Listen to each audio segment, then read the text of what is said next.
Assalamualaikum warahmatullahi wabarakatuh. Perkenalkan, saya Bapak Mudahno. Alamat di Temanggung, petani vanili pekarangan. Pertama tertarik dengan vanili karena di samping melestarikan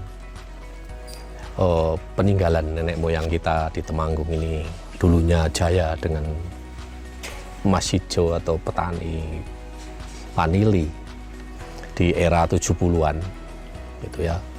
Nenek-nenek moyang kita, mbah, bapak, Pak D itu pada petani vanili. Nah, kelanjutannya tidak ada berita ke sana. Terus kita terpanggil ketika sudah ditinggalkan beliau-beliaunya. Itu terpanggil untuk meneruskan cita-cita vanili sesuai dengan apa yang menjadi slogan Temanggung, yaitu tembakau, kopi, dan vanili selama ini. Nah, dimulai dari tahun 2016 saya setelah purna dari Kementerian Keuangan, saya PNS di Kementerian Keuangan, saya mencoba untuk ikut melestarikan kegiatan orang tua dulu dengan mencoba mengembangkan vanili ini dengan metode yang lain dari yang lain. Artinya begini, ketika dulu vanili itu ditanam itu di area hutan, artinya liar ya. Nah, itu kendala utama sekali, itu kendalanya adalah pencurian. Artinya petani ya nanam tapi tidak pernah panen. Nah, di situ itu kendala utama. Dari disitulah kita berangkat.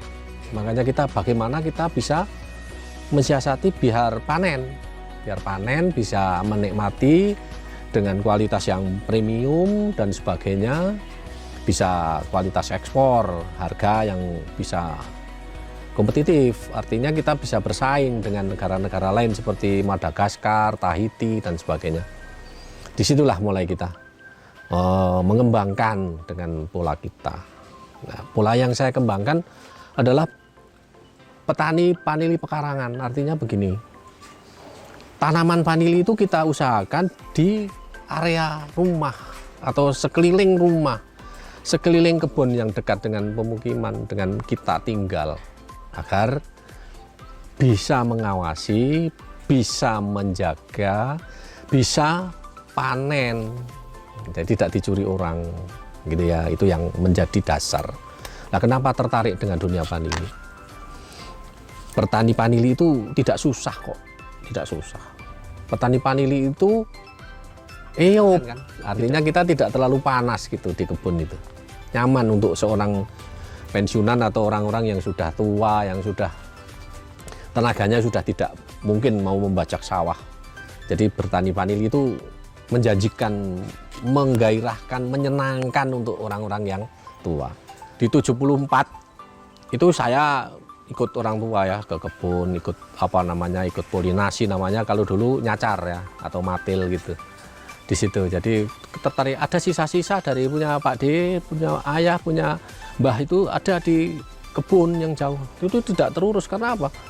Setiap panen, belum sampai panen itu udah dicuru orang. Kadang yang ikut jaga itu yang ikut nyuri gitu loh ya. Itu kendala. Jadi orang putus asa jadinya, tidak pernah dapat.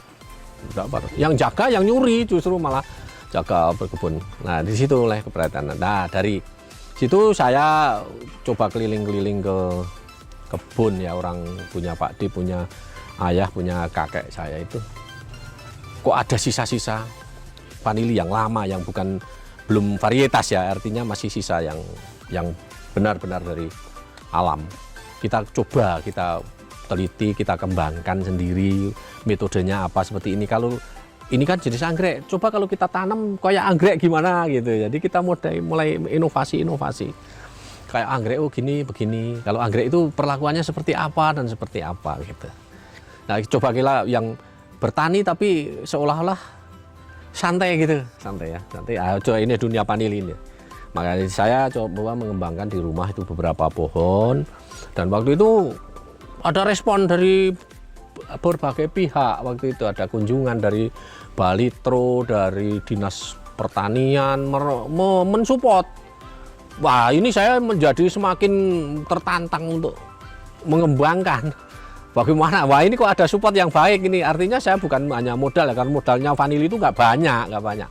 Jadi support aja lah, ada dorongan dari PPL, dari dinas, dari apa dan sebagainya.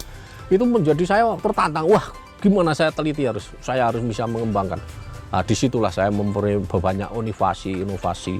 Saya cari dengan metode apa, ada cangkok susu, ada stek panjang, stek pendek, volley bag dan sebagainya. Saya amati mana yang lebih menguntungkan, mana yang lebih cepat menjadi duit. Akhirnya biar anak-anak muda itu tertarik.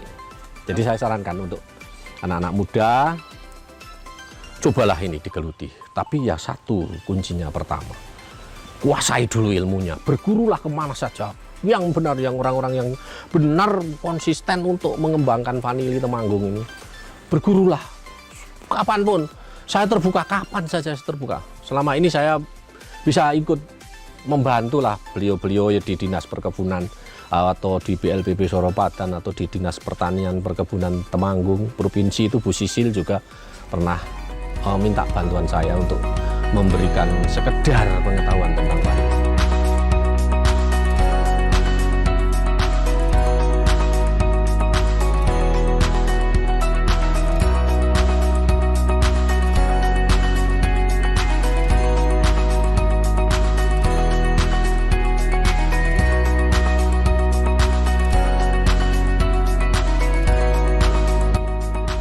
Salam dari Temanggung untuk para petani di Temanggung dan seluruh Indonesia.